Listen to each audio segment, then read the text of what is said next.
Shivaparvathi part 7. എല്ലാവരെയും ഒന്ന് ദേഷ്യത്തിൽ നോക്കി അവൻ മുകളിലേക്ക് പോകാൻ വേണ്ടി ഒരുങ്ങിയതും, എന്റെ മോളെ, നീ വിവാഹം ചെയ്തില്ലെങ്കിൽ നിന്റെ ജീവിതത്തിൽ വേറൊരു പെണ്ണുണ്ടാകുമെന്ന് നീ വിചാരിക്കണ്ട. ഈ നീത ജീവനോടെ ഉണ്ടെങ്കിൽ അത് നടക്കില്ല. അവർ അതും പറഞ്ഞ് ദേഷ്യത്തോടെ അവിടെ നിന്നും പോയി. ശിവൻ അത് കേട്ടിട്ടും കേൾക്കാത്ത പോലെ മുകളിലേക്ക് കയറിപ്പോയി. ഇവരെല്ലാം പരസ്പരം ഒന്ന് നോക്കി നിന്നു.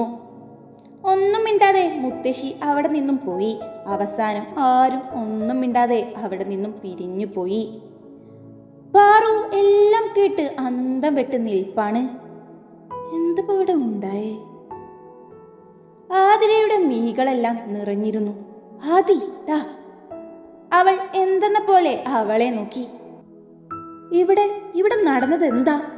ശിവേട്ടന് എന്താ ഇത്രക്ക് ദേഷ്യവും സങ്കടവും എല്ലാം ഉണ്ടാവണമെങ്കിൽ, ഇങ്ങനെയെല്ലാം പറയണമെങ്കിൽ എന്തെങ്കിലും ഒരു കാരണം കാണില്ലേ? ഉണ്ട് പാറു, പറയാൻ ഒത്തിരിയുണ്ട്. ഈ കാണുന്ന ശിവേട്ടൻ ആയിരുന്നില്ല അന്നത്തെ ശിവേട്ടൻ. വെറും ഒരു പാവമായിരുന്നു. അതുകൊണ്ട് തന്നെ ഒത്തിരി വേദനിക്കേണ്ടി വന്നിട്ടുണ്ട്. ശിവേട്ടൻ ഇങ്ങനെയല്ലായിരുന്നു. ഇവിടെ ഉള്ളവർ എന്തു പറയുന്നോ അത് മാത്രം അനുസരിക്കുന്ന ഒരാളായിരുന്നു. അമ്മ പറയുന്നതിനപ്പുറം വേറെ ഒന്നില്ല. അങ്ങനെയായിരുന്നു ശിവേട്ടൻ. അങ്ങനെ ദേഷ്യപ്പെടാറില്ല, വാശിയില്ല, ഒരു പാവം. പക്ഷേ അതിൽ നിന്നും മാറാൻ കാരണം ഈ കുടുംബം തന്നെയാണ്. ആ ഗീതുവിനെ ശിവേട്ടൻ കെട്ടണമെന്നായിരുന്നു അന്നെല്ലാം എല്ലാവർക്കും ആഗ്രഹം. അവളുടെ സ്വഭാവ രീതിയൊന്നും അത്ര ഇഷ്ടമല്ലെങ്കിലും കുറേ ക്ഷമിച്ചു ശിവേട്ടൻ. അത് അവൾ മുതലെടുക്കാൻ തുടങ്ങി. ശിവനെ അവളുടെ ഇഷ്ടത്തിന് അവൾ ആക്കിയെടുക്കാൻ ശ്രമിച്ചു. ഈ വീട്ടുകാർ അതെല്ലാം സന്തോഷത്തോടെ നോക്കി കാണുകയാണ് ചെയ്തത്. അവൾക്ക് അവനോടുള്ള ഇഷ്ടക്കൂടുതലാണെന്ന് എല്ലാവരും കരുതി. പണ്ട് ഇങ്ങനെയൊന്നും അല്ലായിരുന്നു. കാണാൻ ഒരു ഭംഗിയും ഇല്ലായിരുന്നു എന്ന് പറയുന്നതാ നല്ലത്. കാരണം മുടിയെല്ലാം വളർത്തി താടിയുമില്ലാതെ ഒരു കോലമായിരുന്നു. അത് ആ ഗീതുവിൻ്റെ ഇഷ്ടമാണെന്നും പറഞ്ഞ് അവൾ സുമാൻറ്റിയോട് പറയും. എന്നിട്ടോ സുമാൻറ്റി അത് അവനോട് പറയും. ഇഷ്ടമില്ലെന്ന് അവൻ പറഞ്ഞാലും സുമാൻറ്റി നിർബന്ധിച്ചാൽ അങ്ങനെയാവും. അങ്ങനെ എത്രയെത്ര ഇഷ്ടങ്ങൾ എല്ലാം അവൾ തല്ലിക്കെടുത്തി. അവളെ അല്ല, സുമാൻറ്റിയെ പറയണം ആദ്യം. ശിവേട്ടന് ഒരു ആർമി ആകണമെന്നായിരുന്നു ആഗ്രഹം. വലിയ ഇഷ്ടമായിരുന്നു. ഇതിനു വേണ്ടി എന്നും രാവിലെ ഓടാൻ ഇറങ്ങിയും ശരീരം ഫിറ്റാക്കി എല്ലാം നടന്നു. പക്ഷേ അത് വേണ്ടാന്നൊരിക്കൽ സുമാൻറ്റി അവനോട് പറഞ്ഞു. അവൻ ഒത്തിരി പറഞ്ഞു നോക്കി. അവർ അത് കേട്ടതേയില്ല. അവൻ മറ്റുള്ളവരോട് വരെ കെഞ്ചി നോക്കി. എൻ്റെ അച്ഛനും അമ്മയും എല്ലാം പറഞ്ഞു അവൻ്റെ ഇഷ്ടത്തിന് വിടാം. പക്ഷേ അന്ന് സുമാൻറ്റി വലിയ പ്രശ്നമുണ്ടാക്കി. എൻ്റെ മോനെ ബിസിനസ്സിൽ ഇറക്കാതെ എല്ലാം നിങ്ങളുടെ മകന് കൊടുക്കാനല്ലേ എന്ന് പറഞ്ഞതോടെ എൻ്റെ അച്ഛനും അമ്മയും അതിൽ പിന്നൊന്നും മിണ്ടാൻ പോയില്ല. മുത്തശ്ശിക്കാണെങ്കിൽ ഗീത എന്ന് വെച്ച ജീവനാൻ. എന്നേക്കാൾ ഇഷ്ടം അവളെയാണെന്ന് തോന്നുന്നു. മുത്തശ്ശിയും അവൻ്റെ ഇഷ്ടം നോക്കട്ടെ എന്ന് പറഞ്ഞപ്പോൾ ഇത് ഗീത മോളുടെ ഇഷ്ടമാണെന്ന് പറഞ്ഞ് അവർ മുത്തശ്ശിയെ മയക്കി. ഭദ്രനെങ്കിലും അവൻ്റെ ഇഷ്ടം നോക്കാൻ പറഞ്ഞിട്ട് സുമാൻറ്റിയും ഭദ്രനെങ്കിലും വലിയ പ്രശ്നമുണ്ടായി. അതെല്ലാം കണ്ട് അവസാനം നിങ്ങൾക്ക് എന്താ ആവേണ്ടതെന്ന് പറ എന്ന് അന്ന് അവൻ ദേഷ്യത്തോടെ പറഞ്ഞു. അന്നാണ് ദേഷ്യത്തോടെ ഞാൻ കാണുന്നത് പോലും. അവനോട് കുടുംബ ബിസിനസ് നോക്കിയെടുക്കാനാണ് പറഞ്ഞത്. ശിവേട്ടന് ബിസിനസ്സോ കുടുംബ ബിസിനസ് ഏറ്റെടുക്കാനോ തീരെ താല്പര്യമില്ലായിരുന്നു. ചെറുപ്പം തൊട്ടേ ആഗ്രഹിച്ചു നടന്നിരുന്ന ഒന്നായിരുന്നു ആർമി. അത് നടക്കാതെയായപ്പോൾ ഒത്തിരി സങ്കടമായിരുന്നു. പണ്ടെല്ലാം ഞങ്ങളോട് വലിയ കൂട്ടായിരുന്നു. ഇതോടെ മിണ്ടാട്ടവും നിന്നു. കമ്പനിയിൽ വരും പോകും എന്നതിനപ്പുറം ഒരു മിണ്ടാട്ടത്തിന് പോലും നിൽക്കാതെയായി. പക്ഷേ ശിവേട്ടൻ്റെ ഈ നടപ്പ് എനിക്കൊത്തിരി സങ്കടമായിരുന്നു. കാരണം ഞാൻ ചെറുപ്പം തൊട്ടേ ശിവേട്ടനിൽ നിന്നും കേൾക്കുന്നതാണ് ആർമിയാവും ഞാൻ എന്ന ആ വാക്ക്. അതിനോടുള്ള താല്പര്യമെല്ലാം. അങ്ങനെ ഒരു ദിവസം സങ്കടം സഹിക്കാനാവാതെ ഞാൻ ശിവേട്ടൻ്റെ അടുത്തേക്ക് പോയി. ശിവേട്ടാ, സങ്കടത്തോടെ ഞാൻ പോയി കെട്ടിപ്പിടിച്ച് കരഞ്ഞതും അവൻ ഞെട്ടിപ്പോയി. എന്തിനാ ആതിര നീ ഇങ്ങനെ കരയുന്നേ? ശിവേട്ടനെ ഇങ്ങനെ കാണാൻ വയ്യ എനിക്ക്. ശിവേട്ടൻ ആർമി തന്നെയാവണം. അതാണ് ശിവേട്ടന് നല്ലത്. ശിവേട്ടനെ ഇങ്ങനെ ഗീതയുടെ ഇഷ്ടം നോക്കാതെ ശിവേട്ടൻ്റെ ഇഷ്ടങ്ങൾ നോക്ക്. ഗീതക്ക് ശിവേട്ടന് അത്രക്ക് ഇഷ്ടമാണെങ്കിൽ അവൾ ശിവേട്ടൻ്റെ ഇഷ്ടങ്ങൾ അംഗീകരിക്കാൻ പഠിക്കണം. ഇല്ലെങ്കിൽ അവൾക്ക് ഇഷ്ടമുള്ള ഒരാളെ കണ്ടുപിടിക്കട്ടെ.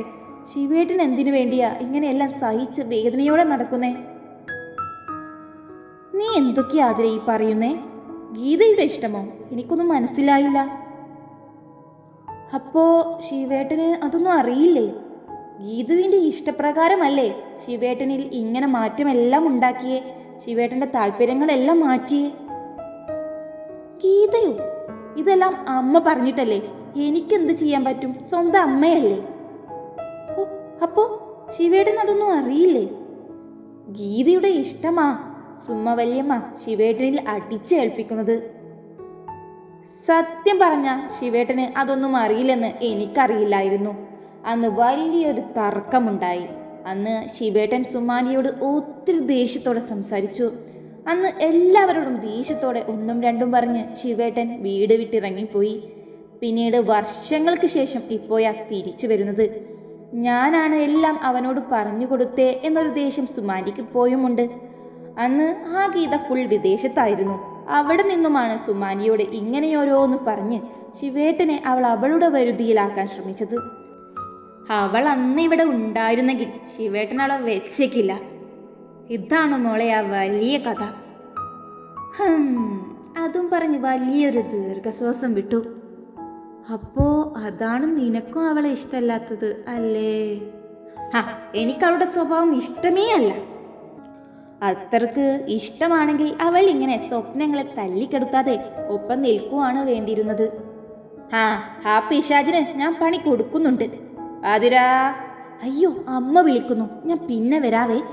അവൾ അതും പറഞ്ഞ് അവിടെ നിന്നും ഇറങ്ങിപ്പോയി. പാവം, ഒത്തിരി വേദനിച്ചിട്ടുണ്ട്. വെറുതെ ഒന്നുമല്ല എന്നോട് നല്ല മനുഷ്യത്തോടെയെല്ലാം പെരുമാറിയത്. മറ്റൊരു മുറിയിൽ മുത്തശ്ശിയും വിശ്വനാഥനും ഭദ്രനും. അമ്മേ, ശിവന്റെ വേദന ഇനിയും നമ്മൾ കാണാതിരിക്കാൻ പറ്റുമോ? വിശ്വനാഥൻ സംശയത്തോടെ ചോദിച്ചു. അവന്റെ ആഗ്രഹങ്ങളെല്ലാം തല്ലിക്കെടുത്തിയ വേദന ഇപ്പോഴുമുണ്ട്. അവനോട് ഗീതുവിനെ വിവാഹം ചെയ്യാൻ നമ്മൾ നിർബന്ധിച്ചിട്ട് എന്ത് കാര്യം? ഭദ്രൻ വിഷമത്തോടെ പറഞ്ഞു.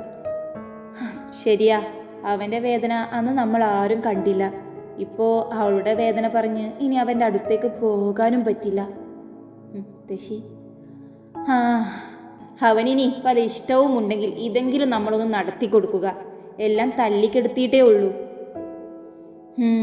പക്ഷേ നീതയോട് നമ്മൾ എന്താ പറയുക? മുത്തശ്ശി, അവൾക്ക് പണ്ടേ പിടിവാശിയാണല്ലോ. അവൾ വിചാരിച്ചത് മാത്രം നടക്കണമെന്നൊരു വിചാരവുമല്ലേ? ഭദ്രൻ ദേഷ്യത്തിൽ പറഞ്ഞതും. അമ്മേ, ഞാനൊരു കാര്യം പറയട്ടെ. ഇഷ്ടമാകുമോ എന്നറിയില്ല. നമ്മുടെ പാറുമോളെ കുറിച്ച് അമ്മക്ക് എന്താ അഭിപ്രായം? വിശ്വനാഥൻ, അവൾ നല്ല കുട്ടിയല്ലേ മോനെ. അവളെ നമുക്ക് മരുമോളാക്കി കൊണ്ടുവരുന്നതിൽ എന്താ അമ്മേ അഭിപ്രായം? ആരുമില്ലാത്തൊരു കുട്ടി, നല്ല സ്വഭാവം, അവക്ക് സ്വത്തില്ല എന്നേ ഉള്ളൂ. അതെല്ലാം നമുക്കുണ്ടല്ലോ. വിശ്വനാഥൻ പറയുന്നത് കേട്ടതും അവരൊന്ന് ഞെട്ടി. മരുമോളാക്കുക എന്നൊക്കെ പറഞ്ഞ അമ്മക്കും അവളൊരു വേലക്കാരി മാത്രമാണെന്ന ചിന്തയുണ്ടോ? വിശ്വനാഥൻ സംശയത്തോടെ ചോദിച്ചു. അതല്ല മോനെ, അതിന് മറ്റൊരു കാരണം കൂടെയുണ്ട്. അതിപ്പോൾ ഞാൻ പറയുന്നില്ല. അവൾ എൻ്റെ കൊച്ചുമക്കളുടെ ഭാര്യയായി വരുന്നതിൽ എനിക്ക് സന്തോഷമേ ഉള്ളൂ. പക്ഷേ അവൾക്കൊരു കുടുംബമുള്ള കാര്യം നമ്മൾ മറക്കാൻ പറ്റില്ലല്ലോ. അവളുടെ കാര്യത്തിൽ ഒരു തീരുമാനമെടുക്കാൻ നമുക്കാർക്കും പറ്റില്ല. തിരുമേനി പറഞ്ഞത് കേട്ടപ്പോൾ ഞാനും ഒന്ന് കൊതിച്ചതാ. ശിവൻ അല്ലെങ്കിൽ ആദിക്കെങ്കിലും പാറുവിനെ കിട്ടിയിരുന്നെങ്കിൽ എന്ന്. പക്ഷേ നടക്കില്ല. നല്ല കുട്ടിയായിരുന്നു. ആ തിരുമേനിയോട് ആദിയുടെയും പാറുവിൻ്റെയും പൊരുത്തമൊന്ന് ചോദിച്ചാലോ എന്ന് ഞാൻ വിചാരിച്ചിരുന്നു. പക്ഷേ അങ്ങനെ ചോദിച്ച് അവരെ ഒന്നും വിഷമിപ്പിക്കേണ്ടെന്ന് വിചാരിച്ചു. പക്ഷേ ഇവർ പറഞ്ഞതെല്ലാം ഒരാൾ കൂടെ കേൾക്കുന്നുണ്ടായിരുന്നു. അമ്മേ! ഗീതു ദേഷ്യത്തിൽ നീതയുടെ അടുത്തേക്ക് വന്നു. അപ്പോ നീതയും സുമയും സംസാരിച്ചിരിക്കുമായിരുന്നു. ഗീതുവിന്റെ വിളി കേട്ടതും രണ്ടുപേരും എന്തെന്ന പോലെ നിന്നു. നിങ്ങളിവിടെ കഥ പറഞ്ഞിരുന്നോ? അവസാനം നിങ്ങളുടെ കൂടെ നിന്ന് എനിക്ക് ശിവനെയും കിട്ടില്ല, അപ്പോഴും നിങ്ങളെ കേട്ട് ഇങ്ങനെ നിൽക്കേണ്ടി വരും. എന്താ ഗീതുമോളെ, നീ പേടിക്കാതെ, ശിവൻ നിനക്കുള്ളത് തന്നെയാണ്. അതിനി അവൻ എതിർത്താലും ശരി, ഞാനിത് തന്നെ നടത്തും. കാരണം എൻ്റെ മരുമകൾ നീയാണ്. സുമ അവളെ സമാധാനപ്പെടുത്തിക്കൊണ്ട് പറഞ്ഞു. നമുക്ക് അവനെ നമ്മുടെ കൂടെ നിർത്താനുള്ള വഴി തന്നെയാണ് ഞങ്ങൾ നോക്കുന്നത്. അമ്മേ, ഇന്ന് അതൊന്നും നടക്കാൻ പോകുന്നില്ല. ആ പാർവതിയാവും ഇനി ഇവിടെ ഭരിക്കാൻ പോകുന്നത്. ഏത് ആ വേലക്കാരി പെണ്ണോ? നിനക്കെന്തടി വട്ടായോ? നീ ഇതാ ചിരിച്ചുകൊണ്ട് പറഞ്ഞതും. വട്ടല്ല, നടക്കാൻ പോകുന്ന കാര്യം തന്നെയാണ് ഞാൻ പറഞ്ഞത്. നിങ്ങളുടെ അമ്മയും ഏട്ടന്മാരും പറയുന്നത് ഞാൻ വ്യക്തമായി കേട്ടതാണ്. ഗീതു അതും പറഞ്ഞ് അവൾ അവിടെ കേട്ടതെല്ലാം അവരോട് പറഞ്ഞു കൊടുത്തു. ഓഹോ, അവളെ തലയിൽ കയറ്റി വെച്ചു. ഇപ്പൊ ഇതാ ഈ കുടുംബത്തിലേക്ക് മരുമോളായി കൊണ്ടുവരുന്നു. ഈ അമ്മക്കും ഏട്ടന്മാർക്കും ഇതെന്താ? നീ ഇത് ദേഷ്യത്തിൽ എണീറ്റു. മുത്തശ്ശിക്ക് വരെ അവളെയാ കൂടുതൽ ഇഷ്ടം. അതെല്ലാം ഞാൻ വ്യക്തമായി കേട്ടതാ. ഗീതു നല്ല ദേഷ്യത്തിലായിരുന്നു. ഓ, അവളെ ഇങ്ങനെ വിട്ടാ പറ്റില്ല. കുറേയായി ഞാനും ക്ഷമിക്കുന്നു. എനിക്കറിയാമായിരുന്നു അവസാനം ഇങ്ങനെ പറയാനും അവരാരും മടിക്കില്ലെന്ന്. സുമ ദേഷ്യത്തിൽ പറഞ്ഞതും, ഇത്രയും നാളും കാത്തിരുന്ന ഞാനിപ്പോ ആരായി? അവൾ അതും പറഞ്ഞ് സങ്കടത്തോടെ കിടക്കയിലേക്കിരുന്നു. നീ ഇങ്ങനെ വിഷമിക്കാതെ മോളെ. അവൾ ഇങ്ങനെ വിഷമിക്കേണ്ട അവസ്ഥ നമ്മൾ ഉണ്ടാക്കണം. അവളെ ഇവിടെ നിന്നും പുകച്ച് പുറത്ത് ചാടിക്കണം. എത്രയും പെട്ടെന്ന് വേണം. ഇന്ന് മുത്തശ്ശിയും അമ്മാവന്മാരും മുറിയിലേക്ക് പോകുന്നത് കണ്ട് സംശയം തോന്നി. എല്ലാം ഞാൻ ഒളിഞ്ഞു കേട്ടതുകൊണ്ട് ഇതെല്ലാം മനസ്സിലാക്കാനായി. ഇല്ലെങ്കിലുള്ള അവസ്ഥ എന്താവും? അവളെ നമുക്ക് നാളെ തന്നെ ഇവിടെ നിന്നും ഇറക്കി വിടണം. അതിന് പറ്റിയൊരു ഐഡിയ പെട്ടെന്ന് കണ്ടുപിടിക്ക്. അവളെ പുറത്ത് ചാടിക്കാൻ പറ്റിയ വലിയ പ്ലാനിങ് ഒന്നും വേണ്ടമ്മേ. വളരെ ചെറുത്, അതിലവൾ താഴെ വീയും ഉറപ്പാ. ഗീതു പറയുന്നത് കേട്ടതും അവരെല്ലാം ഒന്ന് പുച്ഛിച്ചു ചിരിച്ചു. തുടരും.